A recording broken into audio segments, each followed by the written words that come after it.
In the heart of downtown Milwaukee, you'll find world-class art that appeals to all ages. On this episode of The Arts Page, discover how Sculpture Milwaukee is becoming an annual tradition that beautifies and benefits our city. And you'll get a personal tour of this impressive outdoor art gallery with Sculpture Milwaukee's project director.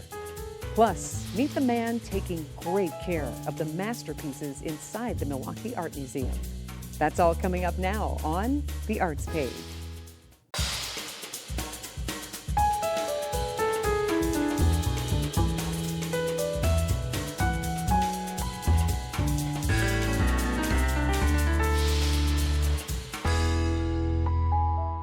Welcome to The Arts Page. I'm your host, Sandy Maxx. Wisconsin Avenue is one of the main streets of downtown Milwaukee, with art, entertainment, and business attracting visitors year-round. That makes Wisconsin Avenue the perfect setting for Sculpture Milwaukee, a free outdoor urban art experience. This summer, 21 artistic creations by local and global artists transform these city blocks into a world-class art gallery. Most cities don't have an opportunity to have a world-class sculpture presentation and a new one every year. Sculpture Milwaukee, in its simplistic form, is between 20 and 25 sculptures done by world-class sculptors. They're internationally known, and they're museum quality, and they're monumental. These are very large sculptures. Don't lend themselves very well to being displayed indoors. Most of them are found outdoors. Is also messaging out to the world that Milwaukee is in fact a great cultural center for this kind of dialogue and great art appreciation. Wisconsin Avenue, which at one time was the major retailing street in downtown Milwaukee, had over time lost its identity. It needed a jolt, if you will. People could identify Wisconsin Avenue. It can be an economic development tool and perform a function way beyond as a tourist attraction. So this year for Sculpture Milwaukee, we have 21 sculptures along Wisconsin Avenue, and it's 22 artists. We're able to each year now bring new sculpture and new artists out into this public venue, so we get to learn a lot. And I think it triggers a lot of people to begin to think differently about the built environment, about architecture, and about their engagement in the public settings. When we install the works in Sculpture Milwaukee, we really do think about context. We think about, does the work have enough space? Does it look good in that particular planter? Will it make the sidewalk collapse because it's too heavy? So there's a lot of behind-the-scenes work that goes into placing these works on the avenue.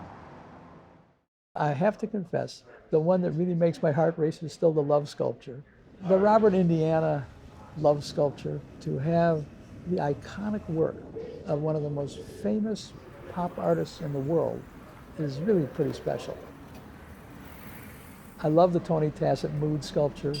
That's terrific. I mean, it's great. It has that wonderful smile at the top and the frown at the bottom and everything in between. I like the Bernard Vernet, which is over in front of the convention center. I still can't figure out how it stands up. I mean, because it is heavy steel and it isn't standing straight up, and it isn't really anchored very much into anything, but it's a remarkable work of art. To have Shayna McCaw and Brent Budsberg and their work at what I call the 100% Corner on Water and Wisconsin have produced a piece that they call Skew.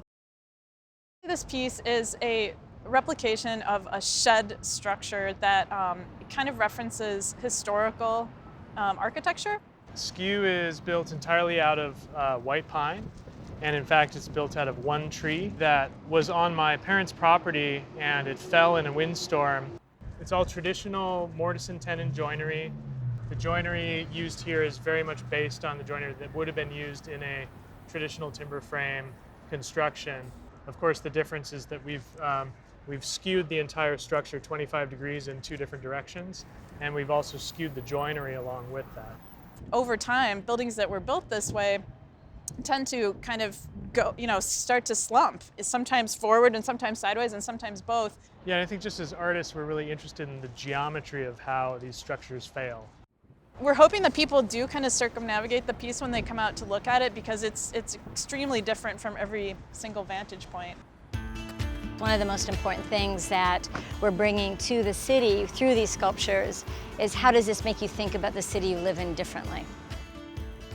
A lot's going on in the downtown area, and I'm hopeful that Sculpture Milwaukee can play an important role in attracting people to see that, but also learn about all the other great things that are happening in the downtown Milwaukee area. The best way to experience Sculpture Milwaukee is by wandering down Wisconsin Avenue to enjoy the artworks up close. Come now and get a personal walking tour of this wide variety of art with Sculpture Milwaukee's project director, Marilu.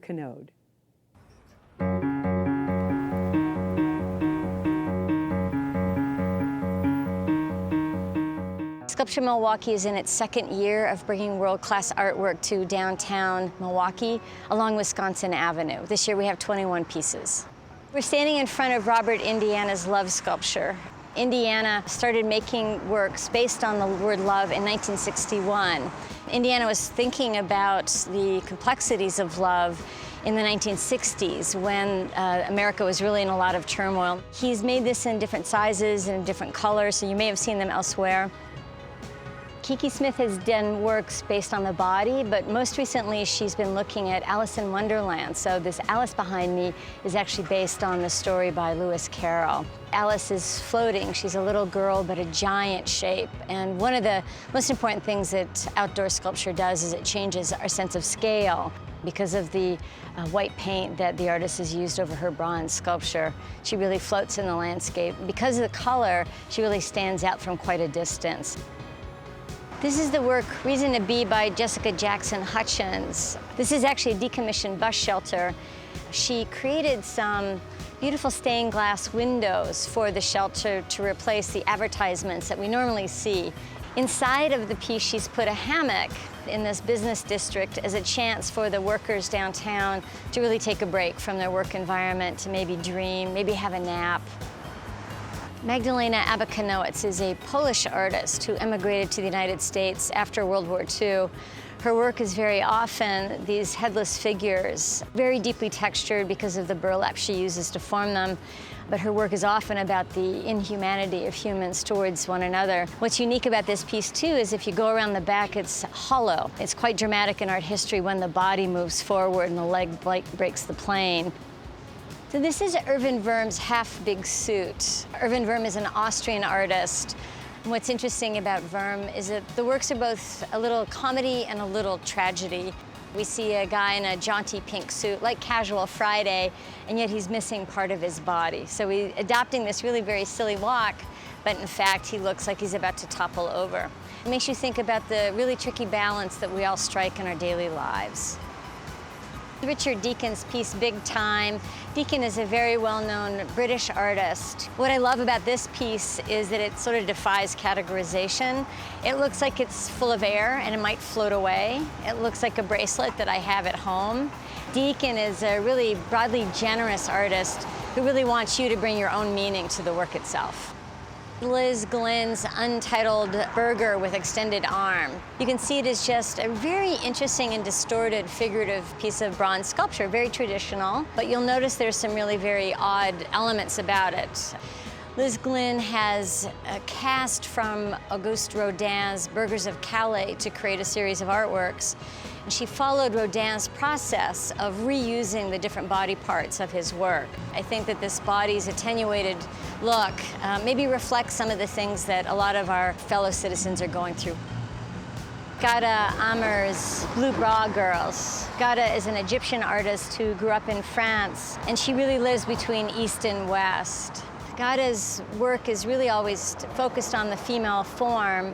Her figures are hidden by the materials that the piece is made from. So you can actually walk around the piece and see her women sort of waving to us from inside. Sanford Bigger's Bam Seated Warrior. When I was working on bringing this piece to Milwaukee, I always sort of assumed that the warrior was a male, but when we opened the crate, we discovered it was a female. Sanford Biggers is an African-American artist who has been taking African power figures and then shooting them.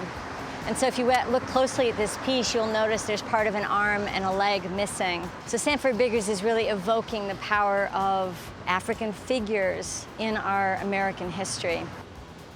Tony Tassett's Mood Sculpture. This is a piece that we had in our first Sculpture Milwaukee, and the piece overwintered with us because we just loved it and thought it brought some really great cheer to downtown Milwaukee.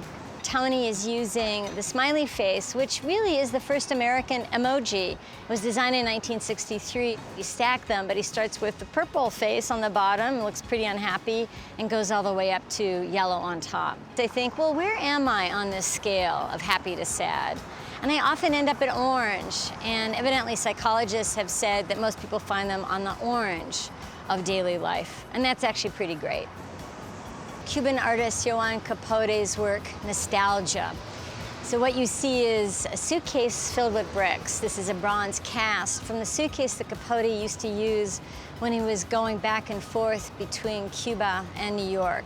These bricks are actually from New York City in a way when he was moving back and forth between the two countries because of their geopolitical split. Whenever he would go to one place, he was cut off from the other. Entitled by the Mexican artist Bosco Sodi.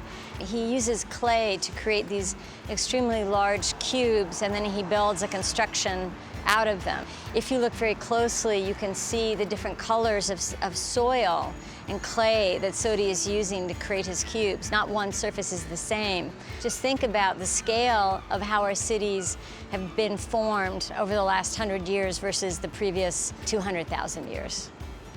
This year, we've commissioned a duo, Shana McCaw, Brent Budsberg, to create the piece behind me called Skew. The wood is from a giant white pine tree that fell down on Brent's family's farm up north. And so they milled the wood and brought it here. Buildings slump and change shape under the forces of weather and nature. The way that Brent built it is that it's pegged with dowels, and so it's very, very sturdy. So this piece is really about the discrepancy between old forms of construction and the landscape and the urban environment that we live in today. Hank Willis Thomas's work, Liberty. On top of it is an arm with a basketball, and this is based on a photograph taken of one of the Harlem Globetrotters in 1986. So Hank is looking at a historic picture of a very well-known male athlete and also the Statue of Liberty. But it really does make us wonder about what role sports play in shaping what we think of as a hero in American culture. This work by Tom Friedman is called Hazmat Love. So it makes you really think about hazardous waste. But what's really funny about this Tom Friedman is as you get really close to it, you can see that the piece is made out of tin foil, things from the kitchen that have been shaped into this character's hazmat love. Do we love the disasters that we create in our own world? Is it a baking disaster? Is it a muffin muff-up? It's a really fun piece and really bears a lot of close examination. Behind me is a work by Saul LeWitt called Tower Gubbio. LeWitt, who was one of the founders of minimalism and conceptual art. So he basically makes drawings and allows other people to execute his work. The piece gets narrower but taller as it reaches up. LeWitt is talking about this stripped-down city building. You know, what makes a city building? Bernard Venet's work, 97.5-degree arc times 9. So as a minimalist, Venet is describing the work to you. So this is an arc of 97.5 degrees, and there are 9 of these arcs. The artist is dealing with the urban landscape around us. He's using typical building materials, steel, and doing something very playful with them. Ultimately, it looks as if the wind is blowing these very, very rigid elements into an arc, as if they're going with the wind.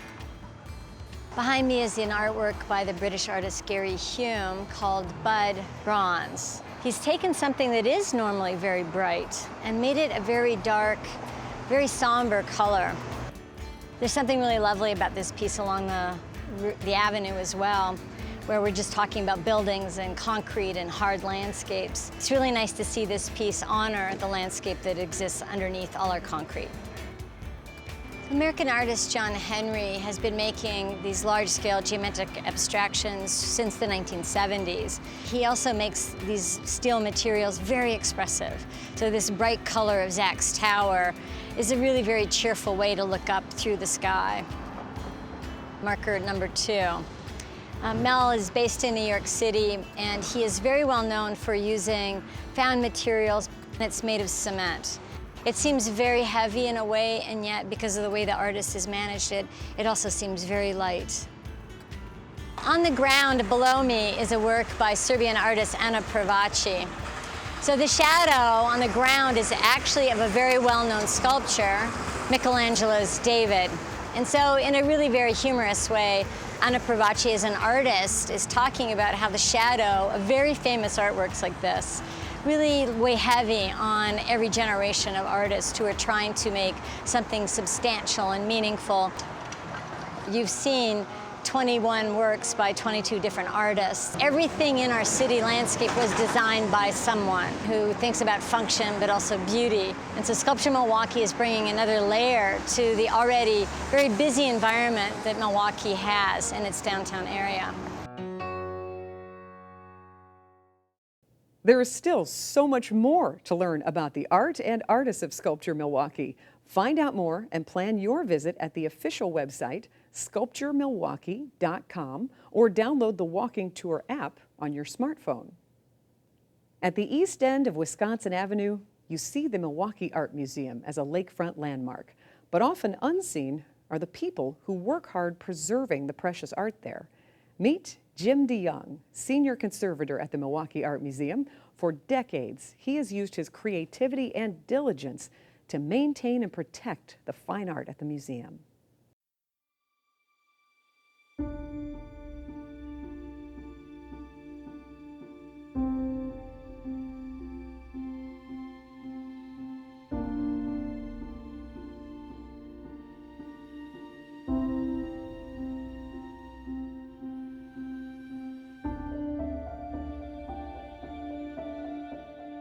The history of anything is the history of its survival. And the history of art depends a great deal on its ability to survive.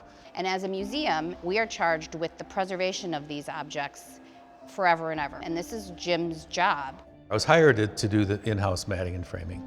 I was not a conservator at that time. It's changed a lot since I started here in 1976. When I first came to the Art Museum, I thought it was a layover on my way to grad school where I was going to be able to study under a famous artist. I still was very focused on becoming an artist. I thought the museum work is interesting and then the conservation work was interesting, but I have to get back to my art.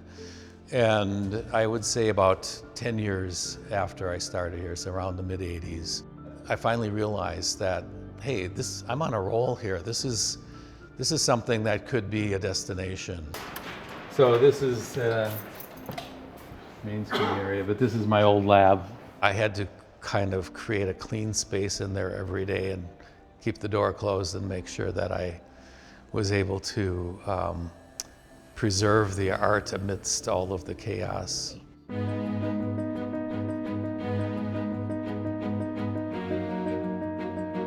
Well, the museum never really thought of having a conservation lab. It was never in the planning stages. There wasn't even a thought of having a frame shop. He understood that if the museum was going to continue to grow at the pace that it had been growing, and once the investment in the Calatrava building was clear that that was going to happen. And I just stared at that miscellaneous storage space on the blueprint and thought, no, that's the new conservation lab. It wasn't planned for. That was an important moment in this institution's history because we went from kind of a smaller local institution to a more regional and national and even international museum. We grew like an adolescent where the growth of the collection, of the buildings, facilities, of the staff, always was outrunning the conservation program's ability to keep up with it. That conservation lab was a way of saying this, you know, if you're going to do that from an institutional point of view, you have to make sure you're bringing the rest of the museum with you. It was generally known that we really had outgrown our space. I kind of elbowed my way into it proactively as much as I could. He also did, I think, all or most of the fundraising to make this space the way it is and to equip it with the materials and equipment that we need. I consider my single greatest accomplishment here was to actually get a really professional home for the conservation program. We develop a relationship with the collection. They sort of become like old friends. They're the ones who really know the collection in a way that most curators won't ever know, because they're the ones who handle the works.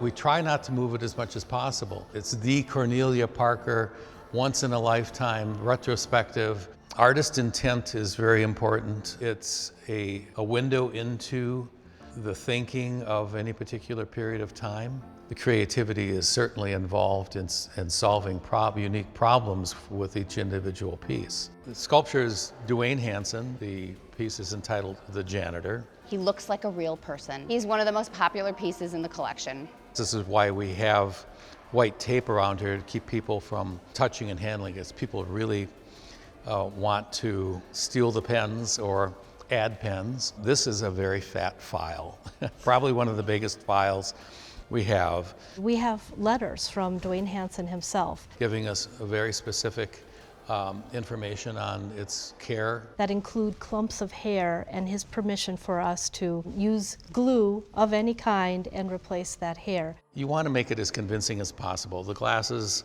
and the pipe and the case are all definitely from the period that Dwayne Hansen selected. So he had the fun of going out and sourcing all those materials that I asked for. And so Terry White was able to fashion some new leather straps. So we know that it was very important for him to preserve that illusion of this figure that was sort of fresh and, you know, alive in 1973.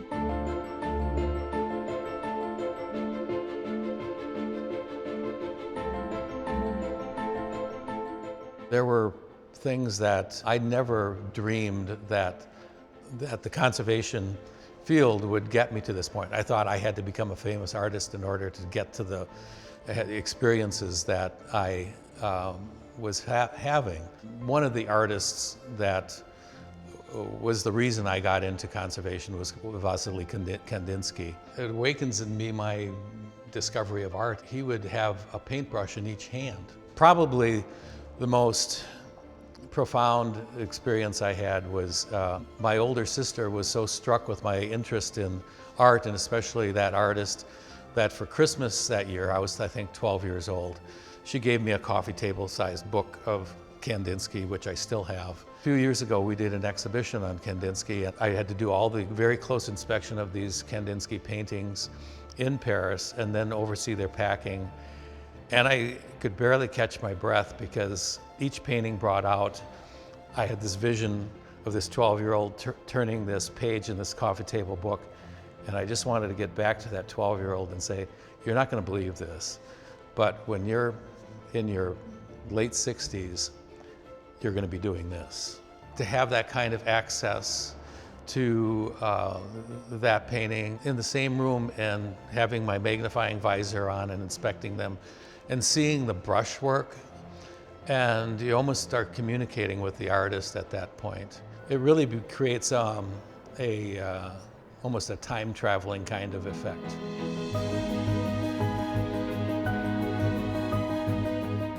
I appreciate his dedication to the museum. He's someone who I would say unfailingly has the museum's best interest at heart. There are so many works of art that he has saved that might not otherwise be here in the collection if it weren't for him. When you actually have institutions, museums committed to preserving art all the way back to the beginning of human history, there's a difference between a fossil and a person who maybe renders a fossil or a cave painting. I think it's really important to be able to keep it as intact as possible, the way the person who made it or the culture who viewed it, who treasured it and passed it on to the next generation. Why did they value that? And keeping that value alive is very important.